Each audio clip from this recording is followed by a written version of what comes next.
हम लोग जाति नहीं, हम लोग जमात को लेके चलने वाले लोग हैं। आप जानते हैं हम समाज के सभी वर्गों का, राजनीति में सभी वर्गों का समावेश हो, सामाजिक समरसता का भाव पैदा हो, सामाजिक का जो उत्थान हो गरीबों का और सभी जातियों का, सभी धर्म संप्रदाय, सभी वर्ग का, ये हमारा मूल चिंतन है। और इसी स्तर पर हम विभिन्न समाज के लोगों को किसी गोवर्धन पूजा पर हम लोगों ने मिलने का वहाँ पर कार्यक्रम रखा। गोवर्धन पूजा में अधिकांश उस समाज के लोग गोवर्धन पूजा के लिए उत्सुक होते हैं, तो गोवर्धन पूजा के उत्सव पर उस समाज के लोगों के साथ मिलने का एक बड़ा अनुष्ठान, और हजारों की संख्या में, मुझे लगता है कि बहुत बड़ी संख्या में लोग वहाँ गोवर्धन पूजा के लिए आए थे। तो मुझे लग रहा है कि जो सम्मेलन कह लीजिए उसको जिस रूप में, लेकिन सचमुच में हिंदुत्व का जो भाव उनमें है, आज भी मैं ये कहता हूँ कि गोवर्धन समाज यानी गौ का पूजा करने वाला, जो गौ, गंगा, गीता और गायत्री का पूजा प्रतिदिन करता है, वो गोवर्धन समाज कभी भी राष्ट्रीय धारा से अलग नहीं रह सकता। जिसको आप यादव कह लीजिए, गौवंश के लोग, तो गौवंश की रक्षा करने वाला, गौवंश का पालन करने वाला, वो कभी भी देश के साथ अहितकारी नहीं हो सकता। और भारतीय जनता पार्टी को जनसंघ काल से हमारे कई लोग, जगदम्बी यादव से लेकर के और तमाम यहाँ के हमारे जनार्दन यादव जी भी, हमारे पूर्व अध्यक्ष जगदम्बी यादव जी रहे, ज्ञानेश्वर यादव रहे, कितने यादव तो जनसंघ काल से हमारे साथ है। और ये कुछ छुटभैया लोग, इन्होंने यादवों को धोखा देने का काम किया है।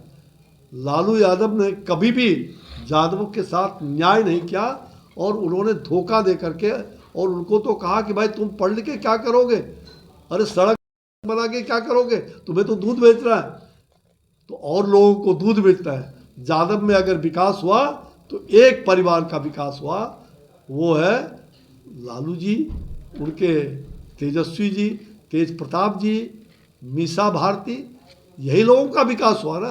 यादव में किसका विकास हुआ हमें बताइए, जो लोग सचमुच में, इसलिए जदुवंशी समाज को सोचने के लिए विवश है जदुवंशी समाज।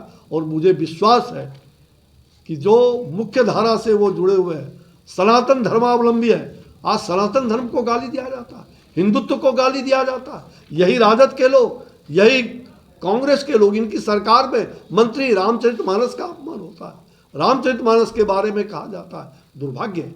तो आज हिंदुत्व पर जो खतरा है उसको रक्षा करने वाला जदुवंशी समाज भी होते हैं, और जदुवंशी समाज उठ खड़ा हो गया है भारतीय जनता पार्टी के पक्ष में। आप देखिएगा लोकसभा के अंदर इन सब लोगों की जमानत जब्त हो जाएगी, और आने वाले राज्य की चुनाव में भी इस बार भारी बहुमत से भारतीय जनता पार्टी चुनाव जीतने जा रही है, और भारतीय जनता पार्टी की एक अकेले सरकार बनेगी, एनडीए गठबंधन की सरकार बिहार में होगी।